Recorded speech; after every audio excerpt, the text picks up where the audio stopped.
Episode 81 अरु का accident और रूह का डर। पंखु और माही अभी रूह के चेहरे की तरफ ही देख रहे होते हैं जो अभी चैन से सो रही थी। तभी पंखु रूह की तरफ देखते हुए मुस्कुराती है और माही से कहती है, सोते हुए ये और भी ज्यादा क्यूट लगती है ना। इस पर माही रूह के गाल पर एक किस करते हुए पंखु से कहता है, हाँ बिल्कुल एक छोटे बेबी की तरह। तभी पंखु रूह को और करीब से हग करते हुए माही से कहती है, तुम्हें पता है ये हमारी प्रिंसेस ना बिल्कुल उसके मम्मा पापा अबीर काव्या की कॉपी है और शायद इसीलिए हम चारों कपूर सिवाय नीति इससे बहुत कनेक्टेड फील करते हैं। इस पर माही रूह और पंखु दोनों को अपनी बाहों में लेते हुए पंखु से कहता है, नाउ लेट्स स्लीप बेबी वरना हमारी आवाज की वजह से बच्ची उठ जाएगी। माही की बातों से सहमत होते हुए पंखु भी अपना सिर हिलाती है और चुपचाप माही को हग करके सो जाती है। वहीं दूसरी तरफ अरु अपनी कार ड्राइव कर रहा होता है पर उसकी आंखों में नींद होने की वजह से उसकी आंखें बंद होने लगती है। अरु बार बार अपनी आंखों को खोलता है और फिर रास्ते की तरफ देखता है जहां अभी बहुत घना अंधेरा होता है। अरु की आंखें बार बार बंद होने की वजह से उसका ध्यान आगे की तरफ नहीं होता। तभी अचानक से आगे से एक बड़ा सा ट्रक आता है और वो भी अरु की तरफ ही बढ़ रहा होता है। अरु की आंखों में नींद होने की वजह से उसका ध्यान नहीं होता और फिर जैसे ही वो अपनी आंखें खोलता है उसकी गाड़ी उस बड़े से ट्रक से टकराती है और फिर ब्लास्ट हो जाती है। अरु रूह एकदम से अपनी नींद से उठती है और उसकी भयानक चीख सुनते ही माही और पंखु भी हड़बड़ाते हुए उठते हैं और देखते हैं कि रूह अभी बेड पर बैठी हुई है। इस वक्त रूह पसीने से पूरी तरह से भीगी हुई है और उसकी बॉडी बहुत बुरी तरह से कांप रही होती है। रूह की सांसें भी ऊपर नीचे हो रही है तो वहीं उसके दिल की धड़कन दुगनी स्पीड से दौड़ रही होती है। रूह को ऐसे देख वो दोनों भी डर जाते हैं। तभी माही रूह का पसीने से भीगा हुआ चेहरा अपने हाथों में पकड़ते हुए रूह से पूछता है, परी क्या हुआ बेटा, आप इतनी जोर से क्यों चीखें। माही की आवाज सुनते ही रूह अपने होश में आती है। रूह पहले माही को देखती है और फिर उसकी नजर उसके रूम पर पड़ती है और वो डर जाती है। तभी पंखु रूह के मुंह के पास पानी का ग्लास लाते हुए उससे कहती है, प्रिंसेस पहले आप पानी पिलो बेटा, देखो कैसे हाफ रहे हो। इस पर रूह वो पानी के ग्लास को अपने से थोड़ा दूर करते हुए उनसे कहती है, नहीं मुझे पानी नहीं चाहिए। अरु कहाँ है और मैं आप दोनों के रूम में क्यों सोई हूँ। मुझे अरु चाहिए। तभी उसकी नजरों के आगे वो हादसा अरु के एक्सीडेंट वाला फिर से रिपीट होता है और वो रोने लगती है। वो रोते हुए माही का हाथ पकड़ लेती है और उससे कहती है, माही जीजू अरु कहाँ है बोलो ना। मैंने अभी अभी देखा कि उनको कुछ हो गया है, आप मुझे उनके पास लेकर चलो। रूह की बात सुनते ही दोनों समझ जाते हैं कि रूह ने कोई बहुत ही डरावना और बुरा सपना देखा है जो अरु से रिलेटेड है और शायद उसी वजह से रूह बहुत डर गई है। तभी माही रूह को अपनी गोद में लेता है और उसको अपने सीने से लगाते हुए उससे कहता है, बेबी कुछ नहीं हुआ है आपके अरु को। वो तो उन्हें एक इमरजेंसी आ गई थी तो उसके लिए वो हॉस्पिटल गए हैं। प्रिंसेस हमें पता नहीं कि आपने सपने में क्या देखा जिसकी वजह से आप इतनी ज्यादा डर गई है, पर बेबी आपने जो भी देखा वैसा कुछ भी नहीं होगा, इट जस्ट अ ड्रीम परी। आप परेशान क्यों हो रहे हो, आपके अरु को ना ये बात बहुत अच्छे से पता है कि अभी वो अकेले नहीं है, उनके पास उनका ये बेबी है जो उनके बिना नहीं रह सकता, तो अपने लिए रहे ना रहे पर आपके लिए वो खुद को लेकर बहुत ज्यादा अलर्ट है। तभी रूह माही की तरफ देख उससे कहती है, पर मुझे एक बार बात करनी है ना उनसे, सिर्फ एक बार प्लीज जीजू। माही रूह की तरफ देखता है जिसकी आंखों में अभी आंसुओं के साथ साथ अरु के लिए बहुत ज्यादा चिंता भी होती है। माही पंखु की तरफ देखता है और पंखु रूह के बाल सहलाते हुए माही से कहती है, माही एक बार अरु को फोन लगाकर देख लो ना, और वैसे भी अभी 6 बज रहे हैं, अगर अब तक अरु फ्री हो गया होगा तो परी बात कर लेगी उससे। मैं बहुत अच्छे से जानती हूँ कि जब तक परी अरु से बात नहीं करेगी, उसकी आवाज नहीं सुनेगी और उसे ये यकीन नहीं हो जाता कि अरु बिल्कुल ठीक है, तब तक वो ऐसे ही डरी सहमी सी रहेगी और चिंता करती रहेगी, जो इसकी हेल्थ के लिए बिल्कुल भी ठीक नहीं है। तो प्लीज एक बार फोन लगा के देख लो, बाबा जी की कृपा से उठा ले अरु फोन। माही को भी पंखू की बात सही लगती है तो वो साइड टेबल से अपना फोन उठाता है और फिर रूह के माथे पर किस करता है, जो अभी माही से चिपकी हुई होती है। डर की वजह से रूह अभी भी कांप रही होती है, जिसे देखकर उन दोनों को सच में रूह की फिक्र होने लगती है। तभी माही एक हाथ से रूह को पकड़ते हुए अपनी दूसरी हाथ में फोन लेकर अरु का नंबर डायल करता है और रूह से कहता है, देखो मैं लगा रहा हूँ अरु को फोन, बेबी पर आप प्लीज डरो मत, ओके। रूह सिर्फ अपना सिर हिलाती है। माही जब अरु को कॉल करता है तो उसके फोन की रिंग बजती है पर कोई उठाता नहीं है, तो माही फिर से एक बार और ट्राई करता है पर फिर भी अरु फोन नहीं उठाता। माही लगातार 2 से 3 बार अरु को कॉल करता है पर आगे से कोई भी जवाब ना पाकर अभी माही को भी टेंशन होने लगती है और वो अपने मन में कहता है, ये अरु फोन क्यों नहीं उठा रहा है, अब तक तो सर्जरी हो गई होगी ना। हे बाबा जी, अभी तो मुझे भी डर लग रहा है, प्लीज प्रिंसेस का सपना सच मत होने देना। तभी माही फिर से एक बार ट्राई करता है और किसी को फोन ना उठाता देख जब वो फोन को कट करने ही वाला होता है कि तभी आगे से कोई फोन उठा लेता है और उससे कहता है, हाँ भाई, ये अरु ही था, और उसकी आवाज सुनते ही माही की जान में जान आ जाती है। तभी माही अरु को डांटते हुए उससे कहता है, अरु कहाँ था तू बच्चे, कितनी देर से कॉल कर रहा था मैं। इस पर अरु माही से कहता है, आई एम सो सॉरी भाई, वो क्या है ना, मैं वॉशरूम में फ्रेश हो रहा था तो इसी वजह से आपका फोन नहीं उठा पाया। भाई क्या हुआ है, परी ठीक है ना। अरु का सवाल सुनते ही माही रूह की तरफ देखता है, जो अभी भी किसी सहमे हुए बच्चे की तरह उससे चिपकी हुई है। तभी माही सीरियस वॉइस में अरु से कहता है, अरु एक्चुअली मैंने परी के लिए ही तुझे ऐसे अर्जेंटली फोन किया था। माही की बात सुनकर अरु का दिल तेजी से धड़कने लगता है। तभी माही अरु से कहता है, पता नहीं अभी थोड़ी देर पहले बच्ची ने क्या देखा सपने में, तो अचानक से तेरा नाम लेते हुए उठी और बार बार तेरे पास आने की और तुझसे बात करने की ही जिद कर रही है।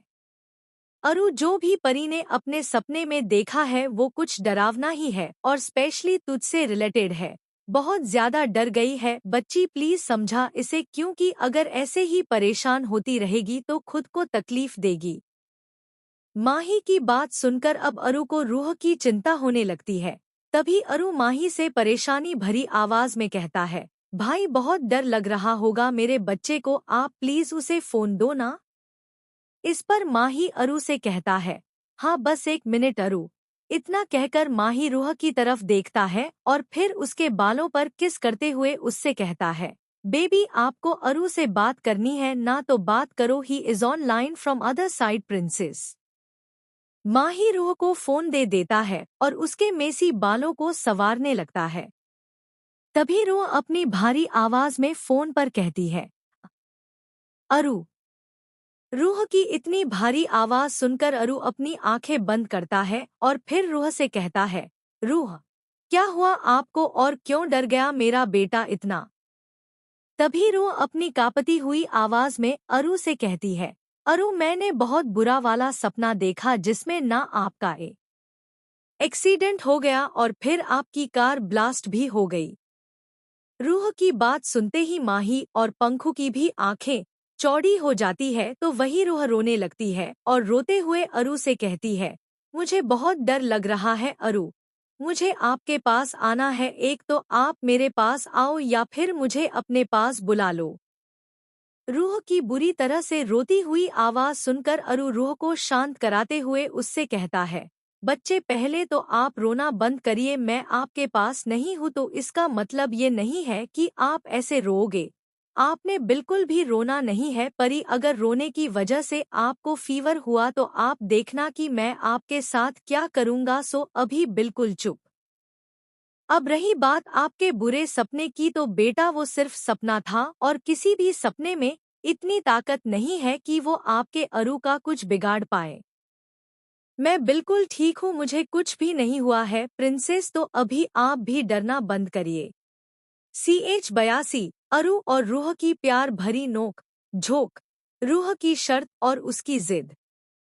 अरु की डांट सुनते ही रूह रोना तो बंद कर देती है, पर अभी भी सिसकते हुए अपनी क्यूट सी आवाज में अरु से कहती है, अरु मैं आ जाऊँ आपके पास? मैं बिल्कुल भी शैतानी नहीं करूँगी, पक्का।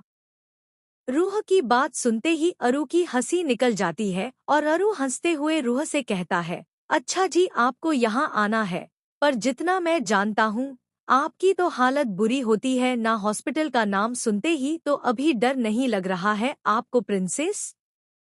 इस पर रूह अपना मुंह किसी गुब्बारे की तरह फुलाते हुए अरु से कहती है, अरु प्लीज आप मुझे चिढ़ाओ मत ना, वरना मैं गुस्सा हो जाऊंगी।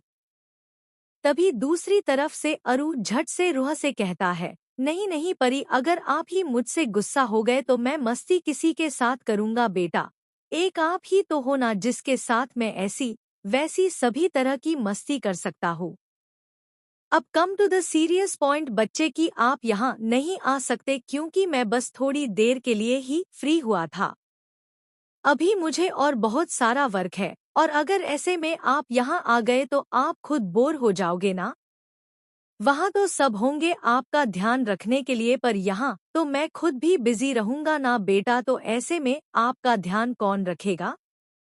इसीलिए आप वही रहो और अंशु के साथ खेलो। मैं आपसे प्रॉमिस करता हूँ कि जैसे ही मेरा काम पूरा हो जाएगा वैसे ही मैं आपके पास आ जाऊंगा, ओके? अरु की बात को सुनकर रूह कुछ सोचती है और तभी अचानक से उसके दिमाग में एक नॉटी आइडिया आता है और वो एक शैतानी स्माइल के साथ अरु से कहती है, ठीक है अरु, मैं आपकी बात मान जाऊंगी, पर उसके लिए मेरी एक शर्त है, वो आपको पूरी करनी होगी। रूह की शर्त वाली बात सुनकर और उसके चेहरे के एक्सप्रेशन देखकर पंखो धीरे से माही के कान में कहती है, अभी देखना तुम माही, पक्का ये लड़की कुछ ऐसी उटपटांग सी चीज की डिमांड करेगी जिसके लिए अरु इसे हमेशा मना करता है। माही को भी शायद पंखो की बात सही लगती है तो वो खुद पंखो की बात से सहमत होता है। तभी वो दोनों रूह की आवाज सुनते हैं जो अभी अरु से कहती है, अरु आप ना हॉस्पिटल से वापस आते वक्त मेरे लिए एक चॉकलेट और एक वनीला फ्लेवर वाली आइसक्रीम लेकर आओगे? इस पर पंखो माही की तरफ देख अपनी हंसी को रोकते हुए उससे कहती है, देखो मैंने बोला था ना तुमसे कि ये जरूर कुछ उटपटांग चीज ही मांगेंगी। इस पर माही भी अपना सिर हिलाता है, तो वहीं दूसरी तरफ अरु जब रूह की डिमांड सुनता है तो उसकी आंखें बड़ी हो जाती है। तभी अरु थोड़ी सख्त आवाज में रूह से कहता है, जी नहीं बच्चे, मैं कोई आइसक्रीम नहीं ला रहा आपके लिए। वैसे भी अभी ठंड का मौसम पूरी तरह से गया नहीं है, ऐसे में आप आइसक्रीम खाओगे तो सबसे पहले आपका गला खराब होगा और फिर आपकी तबीयत, जो मैं बिल्कुल भी नहीं चाहता। So no ice cream. अरु की बात को सुनकर रूह का मुंह खुला का खुला ही रह जाता है। तभी वो अपने शॉकिंग स्टेट से बाहर आती है और फिर अपनी रोने वाली शक्ल बनाते हुए अरु से कहती है, नहीं ये आप अपनी मनमानी कर रहे हो। कोई भी सिर्फ 2 आइसक्रीम खाने से बीमार नहीं पड़ता, तो मैं कैसे पड़ूंगी? रूह का ऐसा सवाल सुनते ही माही पंखु की कान में धीरे से कहता है, यार पंखु, लगता है प्रिंसेस को सुबह सुबह अरु से बुरी तरीके से डांट खानी है जो उसे और भड़का रही है। इस पर पंखु भी माही को अपना सैड और हेल्पलेस लुक देती है। तभी दूसरी तरफ से अरु अपने दांत पिसता है और फिर रूह पर चिल्लाते हुए उससे कहता है, पहली बात तो आप दूसरे बच्चों की तरह नहीं हो जिनको 2 आइसक्रीम खाने के कोई हार्म नहीं होता। अभी दूसरी और आखिरी बात परी की, अगर आपने आइसक्रीम के लिए फिर से जिद की ना तो मुझसे बुरा कोई नहीं होगा, समझे आप? अभी फोन रखिए, मुझे कुछ पेशेंट्स को चेक करना है। एंड आप इतने जल्दी क्यों उठे, थोड़ी देर फिर से सो जाओ। मैं जल्दी से आ जाऊंगा। आई लव यू बच्चे। बाय। इतना कहकर अरु फोन कट कर देता है और रूह को बोलने का कुछ मौका ही नहीं मिलता, जिसकी वजह से वो अपना मुंह फुला लेती है और फिर अपनी गुस्से भरी आवाज में कहती है, ही इज सो बैड, मैं बात भी नहीं करूंगी अभी उनसे। मुझे आइसक्रीम के लिए भी मना कर दिया, अब मैं भी गुस्सा हूँ। रूह की गुस्से भरी पर प्यारी प्यारी बातें माही और पंखु सुन रहे थे और रूह को ऐसे गुस्से में अपना मुंह फुलाए देखकर उन दोनों को रूह पर बहुत प्यार आता है, क्योंकि रूह इस वक्त अपने मेसी स्टेट में थी और उस पर रूह का गुस्सा भी, जो उसकी क्यूटनेस में अभी चार चांद लगा रहे थे। तभी रूह माही और पंखु की तरफ देखती है और फिर अपनी गुस्से में लाल नाक को फुलाते हुए उन दोनों से कहती है, दिदू, जीजू अरु बहुत बुरे हैं, मैं अभी उनसे बात ही नहीं करूंगी। मुझे आइसक्रीम के लिए सीधे मना कर दिया। ऐसे भी नहीं बोला उन्होंने कि दो नहीं तो कम से कम एक लाकर दूंगा, डायरेक्टली नो बोला। हुआ बैड अरु। तभी रूह माही की कमर से अपने दोनों हाथों को लपेट देती है और अपना सिर उसके सीने पर रख देती है। रूह पहले से ही माही की गोद में बैठी थी। फिर वो अपनी प्यारी सी आवाज में माही से कहती है, जीजू आप मुझे फिर से सुला दो, मुझे नींद आ रही है। रूह की बात सुनकर उन दोनों के चेहरे पर एक स्माइल आती है और माही रूह को अपनी बाहों में पकड़े हुए बेड पर लेट जाता है और उसे सुलाने के लिए कुछ गुनगुनाने लगता है। कुछ ही देर में रूह माही की बाहों में सो जाती है। तभी पंखु रूह के बालों पर किस करते हुए माही से कहती है, माही तुम्हें भी फिर से सोना है क्या प्रिंसेस के साथ? See it's your workout time, so now get up यार। पंखु की बात को सुनते ही माही अपना अनोइंग सा मुंह बनाते हुए पंखु से कहता है, मैंने नहीं करना कोई वर्कआउट आज। Let me sleep for some time more, और वैसे भी एक दिन जिम ना जाने से मेरा कुछ नहीं बिगड़ेगा। माही की बात सुनते ही पंखु अपना सिर डिसबिलीफ में हिलाते हुए अपने मन में कहती है, लो जी ये भी गया। परी के आने के बाद से सब लड़के यहाँ तक कि पापाज, राघव और रोहन भी प्रिंसेस के साथ रहने के बहाने ढूंढते हैं, और यहाँ हम बेचारी लड़कियाँ जिसे प्रिंसेस के साथ कुछ टाइम मिल जाए तो वो ही बहुत बड़ी बात है हमारे लिए। बाबा जी आप ना कुछ ऐसा मिरेकल कर दो कि इन सबको बॉयज ना किसी अननोन प्लेस पर भेज दो और फिर हम सब गर्ल्स मिलकर परी के साथ पार्टी करेंगे। जब देखो तब मेरी डॉल को लेकर जाते हैं गधे, सिर्फ लड़के। रोहन, राघव और वीर को छोड़कर कहीं के। पंखु अपनी ही दुनिया में गुम होती है कि तभी उसे माही की आवाज आती है, जिसकी आंखें तो बंद होती है फिर भी वो पंखु से कहता है, अभी हमारी बुराई करना बंद करो वाइफी और जाओ जाके अपनी प्यारी मम्मी और भाभी आरती और रिया की हेल्प करो। मेरी प्रिंसेस के पास मैं हूँ, नाउ गो शू शू। माही की बात सुनकर पंखु उसे अपनी मर्डरसली आंखों से घूरने लगती है और फिर वो एक पिल्लो उठाती है और खुद बेड पर से उठ जाती है। पंखु दूसरी तरफ से माही की साइड आती है और फिर उस पिल्लो से माही की बाम पर मारती है। तभी माही झट से अपनी आंखें खोलता है और उस पिल्लो को पकड़ते हुए पंखु से कहता है, अबे यार ये क्या कर रही हो तुम? डॉल को लग गई तो अरु हमारी कब्र यही खोद देगा, और अगर गलती से भी मुझे इधर उधर लग गई तो हमारे बेबीज कैसे आएंगे, कुछ तो सोचो यार। माही की बेशर्मी वाली बातें सुनते ही पंखु अपना मुंह फुलाती है और फिर गुस्से में उससे कहती है, I hate you Mahi, go to the hell. इतना कहकर पंखु अपने पैर पटकते हुए वॉशरूम में चली जाती है और माही रूह को अपने बाहों में छिपाकर सो जाता है। दूसरी तरफ द वर्ल्ड, अरु का हॉस्पिटल। अरु अभी अपने कैबिन में था और उसके कुछ रेगुलर पेशेंट्स होते हैं जिन्हें वो एक एक करके चेक कर रहा था। तभी उसके कैबिन के डोर पर कोई नॉक करता है तो अरु अपनी सख्त प्रोफेशन आवाज में कहता है, कम इन।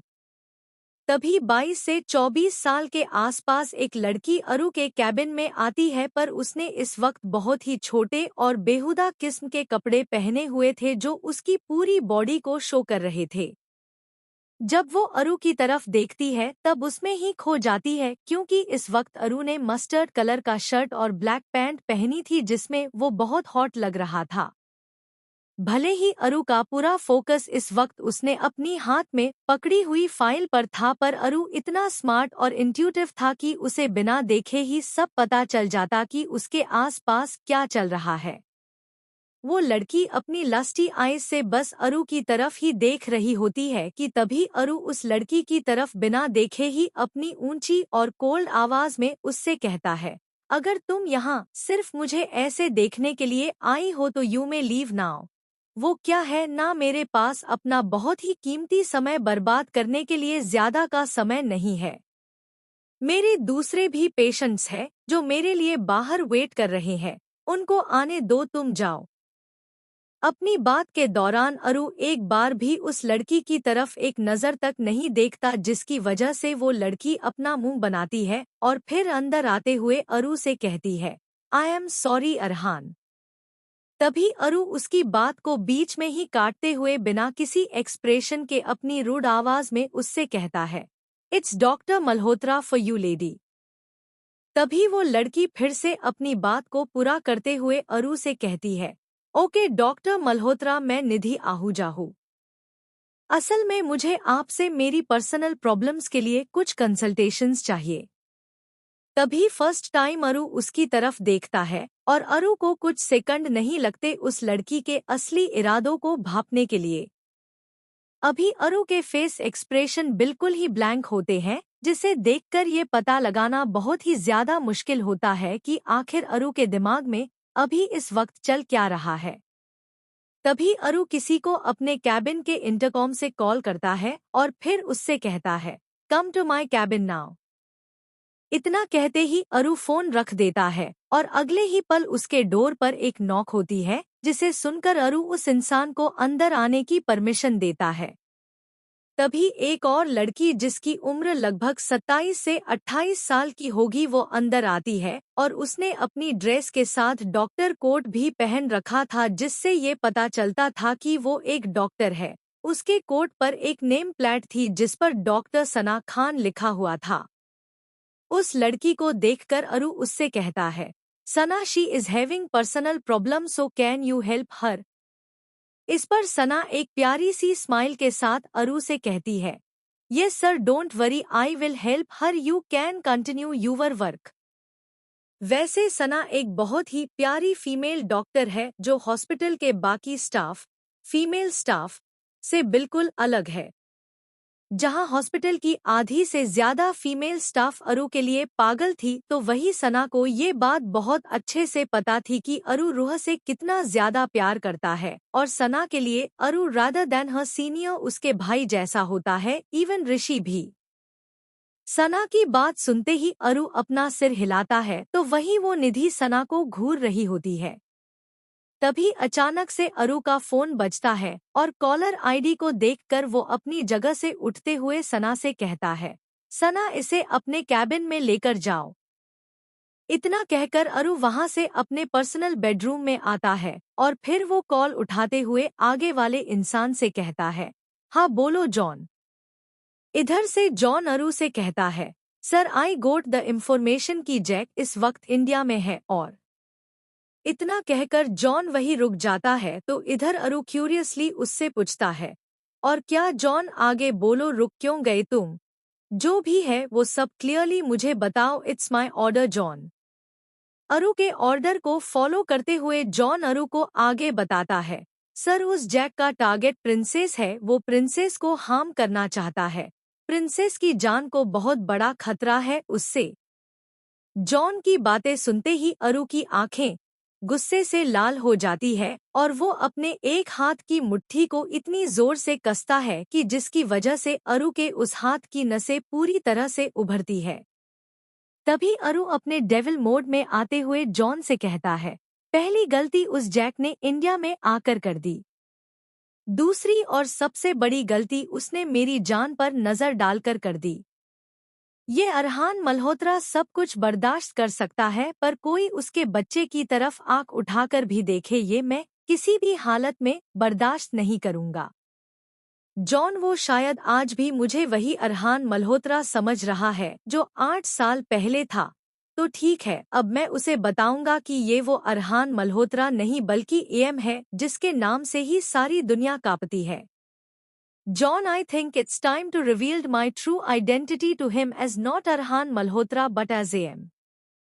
CH-83 the mafia king game. Arhaan Malhotra, Rooh और अंशु की मस्ती। तभी आगे से फोन पर जॉन अरु से पूछता है, सर प्रिंसेस का क्या? उसे तो पता भी नहीं होगा ना आपके एम होने का राज, तो क्या आप उसे भी बताने वाले हो? जॉन की बातें सुनकर अरु कुछ सेकंड के लिए सोच में पड़ जाता है और फिर एक गहरी सांस लेते हुए जॉन से कहता है, हाँ जॉन, शायद यही सही वक्त है परी को मेरी असली पहचान बताने की। मैं उससे कुछ भी छिपाना नहीं चाहता जॉन, पर डर लगता है यार, अगर सच्चाई जानने के बाद उसने मुझे छोड़ दिया तो मैं क्या करूंगा और कैसे रहूंगा उसके बिना। तभी जॉन आगे से अरु से कहता है, आप जैसा सोच रहे हैं वैसा कुछ भी नहीं होगा सर, और हाँ, हमारी प्रिंसेस अभी उम्र में छोटी है पर बहुत ज्यादा समझदार है। अगर आपने बिना कुछ छिपाए प्रिंसेस को सब कुछ सच सच बता दिया तो वो जरूर आपको समझेगी। सर, जन्म से कोई भी बुरा बनकर नहीं आता, इंसान के हालात, उसकी सिचुएशन उसे बुरा बनने पर मजबूर कर देती है, और आपके साथ भी कुछ वैसा ही हुआ है। इसमें आपकी कोई भी गलती नहीं है, आपने तो सिर्फ अपनी फैमिली को उस दलदल से बचाने के लिए उसमें अपना पैर रखा था। वैसे आप प्रिंसेस को आपके एम होने का सच कब बता रहे हैं सर? जॉन की बातें सुनकर अरु को थोड़ी हिम्मत मिलती है और तभी जॉन के सवाल का जवाब देते हुए अरु उससे कहता है, शायद आज ही मैं बेबी को मेरा सच बता दूं जॉन, क्योंकि अगर मैं उसी बात में लगा रहा तो आगे ध्यान नहीं दे पाऊंगा। अभी मेरा ध्यान पूरा मेरे बच्चे पर होना चाहिए, क्योंकि वो जैक मुझसे अपना बदला लेने के लिए कुछ भी कर सकता है और किसी भी हद तक जा सकता है। तभी जॉन अपनी कुल वॉइस में अरु से कहता है, सर उस जैक को ना बहुत बड़ी मिसअंडरस्टैंडिंग हो गई है। उसे लगता है कि वो आपके मतलब द माफिया किंग एम के प्रिंसेस को चोट पहुंचा सकता है। कितना बड़ा बेवकूफ है ना वो। हाँ, तो जैसा जॉन ने अभी कहा, अरु खुद एक माफिया किंग है जिसे सारी दुनिया एम के नाम से जानती है, और यही वजह है जिससे सब अरु से बहुत ज्यादा डरते हैं। अरु के माफिया किंग होने की बात उसकी फैमिली में सबको पता है, और उन्हें अरु के एम होने से कोई शिकायत भी नहीं है, क्योंकि उन सबको पता है कि अरु इतना रुथलेस माफिया किंग कैसे और किन हालातों में बना। अरु भले ही अंडरवर्ल्ड से बिलोंग करता है, पर वो हमेशा ही गवर्नमेंट से कनेक्टेड रहता है और वो कोई भी इलीगल वर्क नहीं करता। तभी अरु जॉन को अपनी अथॉरिटेटिव वॉइस में कहता है, जॉन, मुझे इस जैक की सारी इन्फॉर्मेशन चाहिए और पता करो कि उसके आगे के प्लान्स क्या है। एक बात और, मल्होत्रा हाउस में जितनी भी सिक्योरिटी है उसे डबल तिबल कर दो। मैं अपने बच्चे पर एक हल्की सी खरोच भी बर्दाश्त नहीं करूंगा। तभी जॉन अरु से कहता है, सर पर प्रिंसेस तो कपूर मैंशन किलोमीटर चली जाएगी ना? इस पर अरु जॉन को जवाब देते हुए उससे कहता है, नहीं जॉन, मैं परी को लेकर अब कोई भी रिस्क नहीं ले सकता, तो जब तक मैं ये जैक का चैप्टर पूरी तरह से क्लोज नहीं कर देता तब तक प्रिंसेस मेरे साथ मल्होत्रा हाउस में ही रहेंगी। मैं पार्थ भाई से इसकी परमिशन ले लूंगा और मुझे पता है भाई मुझे मना भी नहीं करेंगे, और रही बात मेरे बेबी की, तो she will be happiest kid जब उसे पता चलेगा कि वो अब कुछ दिनों के लिए मेरे साथ ही रहेंगी। वैसे यू नो हर राइट, बहुत शैतान है वो। इस पर जॉन एक छोटी सी स्माइल के साथ अरु से कहता है, ये सर प्रिंसेस बहुत क्यूट है और आपके साथ साथ मैं भी अपनी पूरी जी जान लगा दूंगा उसे प्रोटेक्ट करने के लिए।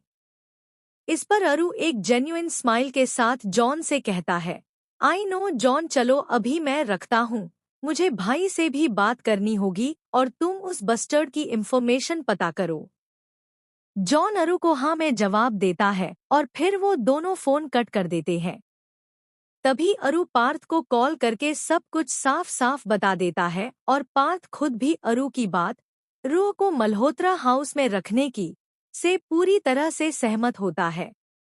तभी अरु अपनी गुस्से और नफरत भरी आवाज में कहता है, तूने बहुत बड़ी गलती कर दी जैक, इस सोए हुए शेर को जगाकर। अब देख ये शेर कैसे तेरे चिथड़े चिथड़े करके अपने भूखे जानवरों को खिलाता है। अगर तू वापस आया है तो मैं भी सोया नहीं हूँ। अब तुझे अपने इंडिया आने के डिसीजन पर अफसोस होगा। मेरे बच्चे पर नजर डालें, इतनी इजाजत मैंने अभी तक किसी को दी नहीं तो तू कैसे करेगा। बहुत बड़ी मिस्टेक की तूने जो मेरी प्रिंसेस को इसमें इन्वॉल्व किया। अब देख मैं तेरे साथ क्या करता हूँ। योर टाइम स्टार्ट नाउ, टिक टोक टिक टोक। इतना कहकर अरु किसी शैतान की तरह हंसने लगता है। वो तो उसका रूम साउंड प्रूफ होता है, वरना उसकी ये खौफनाक हंसी सुनकर कोई भी डर जाएगा। वहीं मल्होत्रा हाउस में इस वक्त रूह छोटे से अंश के साथ खेल रही थी। अंश भी अपनी क्यूट सी मासी के साथ खेलने में इतना बिजी था कि उसे रूह के आगे उसके टॉय भी नहीं दिख रहे थे। वो बार बार रूह के सॉफ्ट फेस को अपने नन्हे नन्हे हाथों से टच कर रहा था। बेबी अंश की उम्र आपको जितनी ठीक लगे उतनी रख सकते हैं, पर उसकी उम्र 1 से 2 साल के बीच में ही होनी चाहिए। तभी आरती वहां एक खाने की प्लेट लेकर आती है जिसमें गर्मा गर्म आलू के पराठे और बूंदी का रायता होता है। आरती रूह के पास आकर एक सोफे पर बैठती है और उन दोनों को देखती है और फिर अंश के गाल खींचते हुए उससे कहती है, अंशु आपके मासी को भूखी लगी होगी ना, तो मैं इन्हें खिला देती हूँ, आप मस्ती नहीं करना, ओके। जैसे उस बच्चे को आरती की सारी बात समझ में आई हो वैसे वो अपना सिर हिलाता है, जिसे देखकर रूह और आरती हंसने लगती है। रूह अंश को अपनी गोद में उठाती है और उसके गालों पर किस करते हुए आरती से कहती है, आंटी ये कितना क्यूट है ना, और कितना गोलू मोलू भी है। तभी पीछे से रिया रूह से कहती है, प्रिंसेस ये जितना क्यूट है ना उससे कहीं ज्यादा नॉटी है, दिन भर सबको अपने पीछे पीछे भगाता रहता है। वो तो अच्छा है कि यहाँ सब है इसे देखने के लिए, वरना मैं अकेली इस तूफान को कैसे संभालती मुझे नहीं पता। अपनी मम्मा की आवाज सुनते ही अंश रिया की तरफ देखने लगता है और फिर अपने हाथ उसकी तरफ उठाता है। ये देखते ही रूह को हंसी आती है और वो हंसते हुए रिया से कहती है, रियू दी देखो अंशु को आपके पास आना है तो आप ले लो ना इसे अपनी गोदी में। तभी रिया उनके तरफ आते हुए रूह से कहती है, हाँ हाँ अब एक बेबी को ही दूसरे बेबी की तकलीफ दिखाई देगी ना। क्यों मम्मा, सही बोला ना मैंने। इस पर आरती भी अपना सिर हिलाती है और उन दोनों को यूं ही हंसता हुआ देख रूह अपनी प्यारी सी पर झूठी सैड वॉइस में अंश से कहती है, अंशु ये देखो कैसे ये दोनों हम प्यारे प्यारे बच्चों पर हंस रहे हैं। हमारी तो कोई कदर ही नहीं है और होगी भी कैसे, हम दोनों ही छोटे बच्चे जो है। कोई बात नहीं अंशु, मासी आपके साथ है और आप मासी के साथ, तो हमें इन लोगों की जरूरत नहीं है। जब देखो तब ये बड़े उम्र में लोग इतने क्यूट बच्चों को चिढ़ाते ही रहते हैं।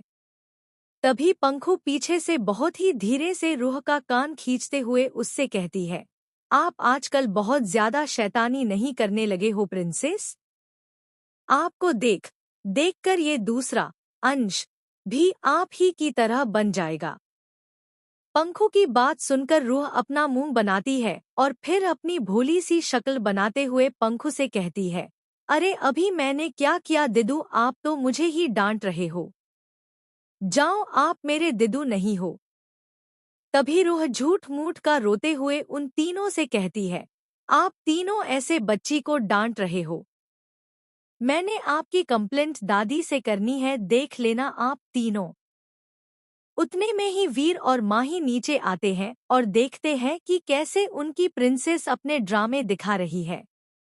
तभी वीर रूह की तरफ आता है जो असल में नीचे फर्श पर जो बहुत ही सॉफ्ट सी कारपेट बिछी हुई थी उस पे बैठी होती है, और साथ ही साथ हंस के सभी टॉयज भी अभी रूह के पास बिखरे पड़े थे और देखने में ऐसा लग रहा था कि जैसे अंश नहीं पर रूह उन टॉयज के साथ खेल रही थी।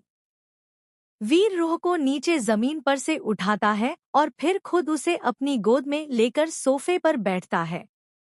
तभी वीर रूह की नाक को खींचते हुए उससे कहता है, आप ऐसे नीचे क्यों बैठे थे? तभी वीर अंश की तरफ देखता है, जो अभी अपने हाथ की छोटी सी मुट्ठी बनाकर उसे सक कर रहा होता है। वीर अंश की तरफ देख रूह से कहता है, ये तो है ही बदमाश, पर आपको अपना ध्यान रखना चाहिए ना बेटा। तभी रिया रूह को घूरते हुए वीर से कहती है, वीर मैं ना तब से इसे बोल बोल कर थक गई कि नीचे नहीं बैठना, पर ये लड़की मेरी एक बात भी सुने तो ना। अंशु के साथ साथ ये भी बहुत ज्यादा बदमाश है। रूह और अंश को छोड़कर बाकी सभी रिया की बात से सहमत होते हैं और वीर रूह के एक गाल पर किस करता है। तभी माही वीर के बाजू में बैठता है और अंश को रिया की बाहों से अपनी गोद में लेते हुए आरती से कहता है, मॉम आप ये आलू के पराठे और बूंदी का रायता परी के लिए लाई है ना, तो खिला दो इसे। ये लड़की खाने के मामले में बहुत ज्यादा केयरलेस है। तभी आरती उसे वो आलू के पराठे खिलाती है, पर रूह कोई ना कोई बहाने ढूंढती है खाने से बचने के लिए, पर वो सभी डांट फटकार कर रूह को बड़ी मुश्किल से एक पराठा खिला देते हैं। इस वक्त रूह का मुंह फुला हुआ होता है और तभी उसे यूं नाराज देखकर वीर रूह को अपने एक थाई पर बिठाता है, जिसकी वजह से रूह का चेहरा अभी वीर के आगे होता है। रिया और पंखु भी वहीं एक बड़े सोफे पर बैठ जाती है और रूह को ऐसे देख थोड़ा परेशान हो जाती है। तभी वीर रूह के एक गाल को धीरे से पकड़ते हुए उससे कहता है, प्रिंसेस आप मुझे एक बात बताओ बेटा कि आपको खाने से इतनी दुश्मनी क्यों है और आप खाने का नाम सुनते ही हमेशा उससे दूर क्यों भागते हो? आपके मम्मा, पापा, भीऊ, भाभी भी आपकी यही एक कंप्लेंट करते हैं कि आप खाना ही नहीं खाते, ऐसे से कैसे चलेगा बेटा? अच्छा आपको पता है आपसे ज्यादा तो अंशु खाना खाता है। उसे हर एक 1.5 घंटे के बीच में उसके मम्मा की फीडी चाहिए होती है और यहाँ आप देखो इतने समझदार और गुड बेबी होने के बावजूद किसी गंदे बच्चे जैसे बिहेव करते हो। ये तो बहुत गलत बात है ना परी? तभी रूह वीर की तरफ देखती है और फिर अपनी रोनी रियल वाली शक्ल बनाकर उससे कहती है, पर भाई मुझे सच में भूख नहीं लगती और अगर थोड़ा सा भी मैंने कुछ खा लिया तो अपने आप ही मेरा टमी फूल हो जाता है, पता नहीं कैसे। तभी रूह अपने गले को हल्के से पिंच करते हुए वीर से कहती है, सच्ची भाई मैं आपसे बचने के लिए बिल्कुल भी झूठ नहीं बोल रही। रूह की बातों को सुनकर वो सभी रूह की तरफ देखने लगते हैं और वो लोग इस वक्त रूह के आंखों में सच्चाई देख सकते थे। उसकी आंखों में मासूमियत अभी साफ साफ झलक रही थी। एपिसोड 84। तभी रिया एक स्माइल के साथ रूह से कहती है, बेबी चलो मैं आपकी पोनीटेल बना देती हूँ और मेरे पास ना कुछ बहुत प्यारे से हेयर बैंड्स भी है मेरे, चलो मैं आपको दिखाती हूँ। अगर उसमें से आपको कोई पसंद आ जाए तो आप उसे ले सकते हो। हेयरबैंड्स का नाम सुनते ही रूह की आंखें चमकने लगती है और वो वीर की गोद से नीचे उतरने ही वाली होती है कि तभी वीर रूह को उसकी कमर से not in a bad way पकड़ते हुए रूह से कहता है, अरे बनी पहले आप पानी तो पिलो फिर जाओ। इतना कहकर वीर रूह को पानी पिलाता है और फिर रूह किसी छोटे बेबी की तरह रिया का हाथ पकड़ते हुए ऊपर उसकी रिया रूम में जाती है। रिया और रूह के जाते ही माही वीर की तरफ देखता है और परेशानी भरी आवाज में वीर से कहता है, भाई प्रिंसेस ने अभी जो भी बताया है वो बिल्कुल भी ठीक नहीं है, हमें ये सब अरु को बताना होगा। बाबाजी ना करे पर अगर बच्ची को कोई सीरियस और हार्मफुल प्रॉब्लम हुई तो? तभी पंखु बिल्कुल हल्के से चिल्लाते हुए माही से कहती है, नहीं नहीं माही ये क्या बोल रहे हो तुम? मेरी डॉल को कोई भी सीरियस प्रॉब्लम नहीं हो सकती। तभी अचानक से पंखु की नजर धुंधला जाती है और उसकी आंखों में आंसू आ जाते हैं। तभी आरती पंखु के आंसू पोंछते हुए उसे अपने गले से लगाती है और उसके बालों को सहलाते हुए पंखु से कहती है, तुम्हारे साथ साथ हम सब भी यही चाहते हैं और बाबाजी से यही प्रे करते हैं कि ऐसा कुछ भी ना हो। पर बेटा हम ये नहीं भूल सकते ना कि पास्ट में उस बच्ची के साथ क्या क्या हुआ है और उस मासूम ने कितना कुछ झेला है। देखो पंखु, आगे चाहे जो भी हो हमें उससे डरना नहीं है। और एक बात, अरु हमारे पास है और हमें पता है कि वो प्रिंसेस के लिए अपनी जान लगा देगा। तो अभी सब कुछ बाबा जी और अरु के भरोसे छोड़ो। अभी बस हमसे जितना हो सके उतना हमें उस बच्ची का पूरा ध्यान रखना है। आरती अपनी बात को बस पूरी ही करती है कि तभी वो सब दरवाजे की तरफ से एक आवाज सुनते हैं। क्यों? क्या हुआ है प्रिंसेस को? ये आवाज सुनते ही सब दरवाजे की तरफ देखते हैं जहां अरु खड़ा होता है और उसके चेहरे पर कुछ परेशानी वाले एक्सप्रेशंस होते हैं। तभी अरु उनकी तरफ आते हुए फिर एक बार उनसे पूछता है, मैं आप सबसे कुछ पूछ रहा हूं ना? बताओ परी, ठीक है? तभी वो पूरे हॉल में अपनी नजरें दौड़ाता है और जब रूह उसे कहीं दिखाई नहीं देती तब वो खुद डर जाता है और अपनी रुआसी आवाज में उनसे पूछता है, मेरी बच्ची कहाँ है, बोलिए ना। पा अरु रूह को एक आवाज लगाने ही वाला होता है कि तभी वीर उसके मुंह पर अपना हाथ रखते हुए उसे चुप कराता है और उससे कहता है, चुप, चिल्ला मत अरु। आप पहले यहाँ बैठ, फिर तुझे सब बताते हैं। वीर अरु को अपने और माही के बीच में बिठाता है और फिर उससे कहता है, अरु परी अभी अभी रिया के साथ हमारे रूम में गई है और तू चिंता मत कर, वो बिल्कुल ठीक है। पर मुझे तुझे कुछ बताना है जो बच्ची ने हमें अभी थोड़ी देर पहले बताया। इस पर अरु अलर्ट होते हुए वीर से पूछता है, क्या बताया भाई, एनीथिंग सीरियस? तभी वीर अरु को पूरी बात बताता है जिसे सुनकर अरु भी थोड़ा परेशान तो हो जाता है और फिर उनसे कहता है, भाई आप लोग चिंता मत करो, मैं देखता हूँ कि क्या प्रॉब्लम है बेबी के साथ, पर अभी मुझे आप सबको एक बहुत ही जरूरी बात बतानी है और वो है अबाउट जैक। जैक का नाम सुनते ही सबकी आंखें बड़ी बड़ी हो जाती है। तभी माही अरु से पूछता है, जैक जो तेरा सबसे बड़ा दुश्मन है, पर वो तो अमेरिका में था ना अरु?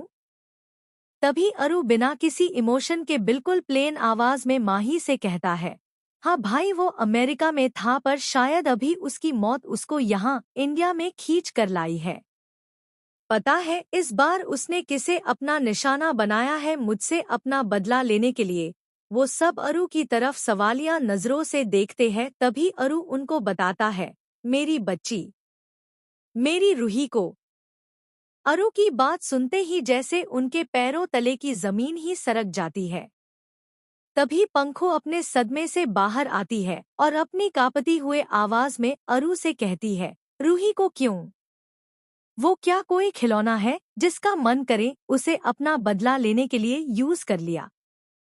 अरे यार, जब देखो तब कोई ना कोई मुसीबत उस बच्ची के सिर पर तलवार की तरह लटकी ही रहती है। उसे किसी नॉर्मल बच्चे की तरह अपनी लाइफ जीने का हक नहीं है क्या? तभी अरु अपनी जगह से उठकर पंखु के पास आता है और उसका हाथ पकड़ते हुए उससे कहता है, भाभी मेरा यकीन करिए, मैं उस पर एक आंच तक नहीं आने दूंगा। और आप भूल गए कि आपका ये अरु आपका बेबी होने के साथ साथ एम भी है। मैंने अपनी पूरी ताकत लगा देनी है परी को बचाने में, और जब तक वो जैक इंडिया में है तब तक प्रिंसेस यही रहेगी। मैंने पार्थ भाई से बात करके उनकी परमिशन ले ली है। तभी वीर अरु से कहता है, ये तूने अच्छा किया अरु, और यहाँ हम सब हैं प्रिंसेस के लिए किलोमीटर में सिर्फ वो चारों कैसे करते। वैसे तूने परी को तेरे एम होने के राज के बारे में बताने का क्या फैसला किया है, तो बताएगा उसे? इस पर अरु अपना सिर हिलाते हुए हाँ में जवाब देता है कि तभी रूह रिया के साथ नीचे आते हुए अपनी ही धुन में सबसे कहती है, देखो मैंने कितना प्यारा हेयर बैंड लगाया है। पहले रूह का ध्यान अरु पर बिल्कुल नहीं होता, बट जैसे ही उसका ध्यान अरु पर जाता है वो अपनी जगह पर उछलने लगती है, जिसे देखकर सब घबरा जाते हैं और अरु की तो जैसे सांसें रुक सी जाती है क्योंकि रूह उछलते हुए सीढ़ियों से नीचे आने लगती है। तभी अरु अपनी जगह पर से ही रूह की तरफ देख उस पर जोरों से चिल्लाता है, वही रुकिए रूह, अगर आप ऐसे रैबिट की तरह कूदते हुए आए ना परी तो मेरी ये बात याद रखिए कि मैं आपके उन्हीं दो पैरों को बांध दूंगा। तो अभी बिना किसी उछल कूद के अच्छे बच्चे की तरह चुपचाप नीचे आओ। अरु की ऐसी सख्त आवाज सुनकर रूह किसी बिल्ली के बच्चे की तरह अपना डरा हुआ फेस बनाती है और फिर धीरे धीरे से और एक एक करके सारी सीढ़ियां उतरती है। रूह इस वक्त सच में एक बहुत प्यारी सी किटन की तरह ही लग रही थी। रूह ने अभी बेबी पिंक कलर की क्रॉप टॉप के साथ वाइट कलर की शॉर्ट स्कर्ट पहनी थी जो रूह के घुटनों से थोड़ी ऊपर तक आ रही थी। अभी रिया ने रूह के बालों में बहुत अच्छी हेयर स्टाइल बना दी थी और साथ में रूह ने बनी वाला हेयर बैंड लगाया था जिसमें वो बहुत ही क्यूट दिख रही थी। रूह चुपचाप से अरु के आगे आकर खड़ी हो जाती है और अरु उसे ही देख रहा होता है। तभी अरु अपनी दोनों आईब्रो को साथ में जोड़ते हुए अपनी थोड़ी कोल्ड वॉइस में रूह से पूछता है, ये मैंने क्या सुना आपके बारे में? रूह कंफ्यूज होकर अरु की तरफ ही देखती है। तभी अरु रूह को अपनी गोद में बिठाते हुए बड़े प्यार से उससे पूछता है, आपका टमी पेन करता है खाना खाते वक्त? रूह बिना कुछ बोले सिर्फ अपना सिर हिलाती है। तभी अरु रूह के माथे पर किस करते हुए उससे कहता है, तो ये आपने मुझे बताया क्यों नहीं बेटा? आपको बताना चाहिए था ना, अगर आगे वो पेन बहुत ज्यादा बढ़ जाएगा तो। इस पर रूह अपने कान पकड़ते हुए बड़ी ही मासूमियत में अरु से कहती है, मैं सॉरी हूँ अरु, प्लीज अब डांटो नहीं। तभी अचानक से उसे सुबह की बात याद आती है और वो अरु की तरफ देख उसे घूरने लगती है। रूह को खुद को यूं घूरते हुए देख अरु उससे पूछता है, अरे मैंने तो अभी आपसे प्यार से बात की ना, तो आप ये ऐसे मुझे घूर क्यों रहे हो? मुझे ऐसे मत देखिए मेरी जान, ऐसे तो आप और भी ज्यादा मेरे प्यार में पड़ जाओगे। अरु का ड्रामाटिकल डायलॉग सुनकर सब हंसने लगते हैं और उनको ऐसे हंसता देख रूह उन सबको भी घूरती है जिससे वो सब झट से अपनी हंसी बंद करते हैं। तभी रूह बड़ी ही एटीट्यूड से अपने दोनों हाथों को बांध लेती है और आगे की तरफ, अरु की तरफ नहीं, देख अरु से कहती है, मैं आपसे बहुत बहुत ज्यादा गुस्सा हूँ अरु, और मैं इस बार ना आपकी कोई बात भी नहीं सुनूंगी। इतना कहकर रूह अपने कानों को अपने हाथों से ढक लेती है। अरु ने रूह को अपने एक थाई पर बिठाया था जिसकी वजह से रूह का चेहरा अरु के चेहरे के बिल्कुल आगे था। रूह की ये हरकत देख वीर हंसते हुए अरु से पूछता है, अब क्या किया तूने? कहीं तूने फिर से किसी बात के लिए प्रिंसेस को डांटा तो नहीं ना? वीर का सवाल सुनते ही अरु अपने एक हाथ से अपना सिर पकड़ लेता है तो वहीं अरु का दूसरा हाथ रूह की नेकेड कमर पर होता है जो रूह को टाइट पकड़े हुए था। तभी अरु सबसे पहले रूह की तरफ देखता है जो अभी भी अपने कानों को कवर करते हुए अपना मुंह फुलाए बैठी हुई थी। रूह की तरफ देखने के बाद अरु वीर की तरफ देखते हुए उसे बताता है, भाई सुबह सुबह इस मैडम ने आइसक्रीम की डिमांड की, वो भी एक नहीं दो। अब आप ही बताओ कि मैं कैसे मान जाता। अभी भी थोड़ी थोड़ी ठंड है और उस पर इस लड़की की बॉडी इतनी कमजोर हो चुकी है कि हल्के से सर्दी जुकाम से कब वो ज्यादा सीरियस हो जाएगा कुछ पता नहीं चलेगा। तो अभी आप ही बोलो, ऐसे में क्या मुझे इसकी बात मानकर इसे आइसक्रीम देनी चाहिए थी?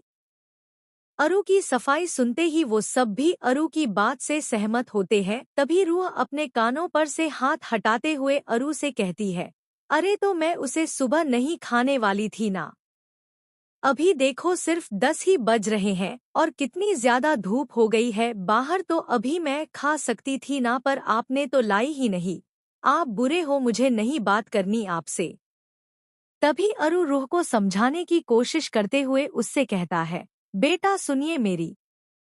पर अरु की बात को बीच में ही काटते हुए रूह फिर से अपने कान बंद करके उससे कहती है, मुझे कुछ भी सुनाई नहीं दे रहा, मैं अभी बहरी हो चुकी हूँ। अरु रूह से बात करने की लाख कोशिश करता है पर वो अपना एक ही नारा बोल कर अरु को बताती है कि वो इस वक्त बहरी हो चुकी है। अरु और रूह को ऐसे देखकर वो सभी बड़ी मुश्किल से अपनी हंसी कंट्रोल करते हैं। इधर जब रूह अरु की एक भी बात सुनने के लिए तैयार ही नहीं होती और अरु के पास कोई दूसरा रास्ता नहीं होता, तभी अरु जान बूझकर अपनी ऊंची तेज आवाज में वीर से कहता है, अरे यार भाई, मुझे तो प्रिंसेस को उसकी आइसक्रीम के बारे में कुछ बताना था, पर यहाँ ये तो कुछ सुनने के लिए रेडी ही नहीं है। खैर जाने दो, छोड़ो।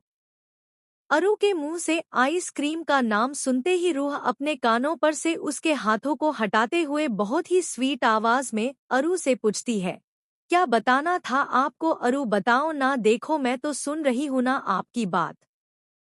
अरु जब रूह की तरफ देखता है, वो अपनी बहुत ही भोली सी शक्ल बना लेती है, जिसे देखकर अरु उसकी नाक खींचता है, जिससे रूह की आओ वाली आवाज निकलती है, और फिर अरु रूह के गाल पर किस करते हुए उससे कहता है, सच में बहुत ज्यादा शैतान हो आप बच्चे। अपनी जिद कैसे पूरी करवानी है वो बहुत अच्छे से जानते हो आप। इस पर रूह किसी डॉल की तरह अपनी पलकों को बार बार झपकाते हुए अरु से कहती है, वो तो मैं आपका बेबी हूं ना, इसीलिए मुझे पता है। पर अभी आप बोलो ना कि आप मुझे आइसक्रीम के बारे में क्या बताने वाले थे।